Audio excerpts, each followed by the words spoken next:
Cette écriture inclusive, elle sert aussi à montrer qu'il y a du sexisme dans la langue. Je vais écrire la phrase suivante. En 1936, les ouvriers indignés votèrent la grève.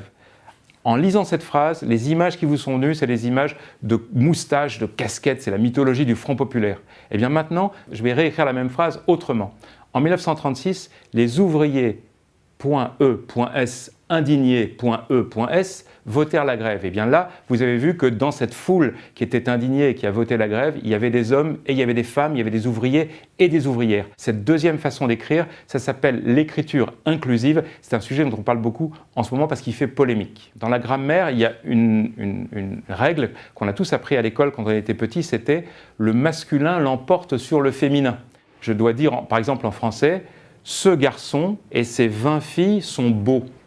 Ça heurte un peu l'oreille, mais la règle c'est celle-là, puisque le masculin l'emporte sur le féminin. Le camp conservateur qui ne veut rien changer dit « mais alors, allons, ça a toujours été comme ça, et puis qu'est-ce que c'est que cette idée, mais c'est juste comme ça, parce que le masculin c'est une chose qui sort comme ça de la nuit des temps ». Eh bien ça c'est complètement faux. Cette règle n'est pas éternelle, c'est-à-dire que jusqu'au XVIIe siècle, dans la langue française, on pratiquait ce qu'on appelle la règle de la proximité, qui est beaucoup plus logique. La règle de la proximité, c'est tout simplement qu'on accorde avec le dernier objet. Par exemple, si je reprends ma phrase, je dirais « ce garçon et ses 10 filles sont belles ». C'est-à-dire que j'ai accordé avec le dernier. Sur le vocabulaire, le sexisme, il se marque souvent sur les histoires des noms de métiers. Est-ce qu'il faut dire « la ministre » par exemple, ou est-ce qu'il faut dire « le ministre » Eh bien, il faut savoir que cette question-là, elle se pose à peu près depuis la fin du 19e siècle. C'est-à-dire que depuis la fin du 19e siècle, en France, en Europe, il y a de plus en plus de femmes qui ont accédé à des métiers de pouvoir. Parce qu'auparavant, il y avait beaucoup de femmes qui travaillaient, mais elles ne travaillaient pas dans des métiers de pouvoir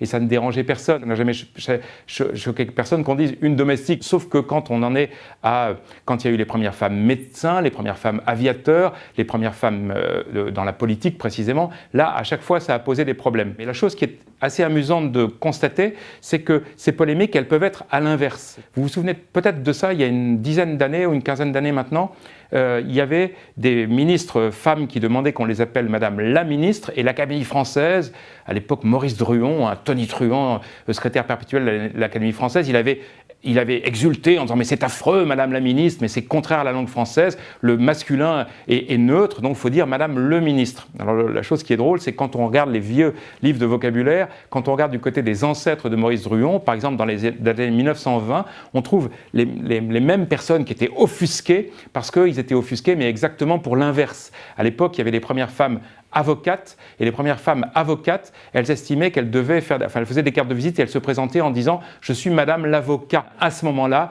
les réactionnaires de l'époque disaient « Madame l'avocat, mais quelle horreur, c'est contraire à la langue française, il faut dire Madame l'avocate ». Les points de vue changent toujours sur ces questions-là, donc on peut très bien continuer à changer et à faire évoluer notre langue. C'est une langue vivante, elle est faite pour évoluer.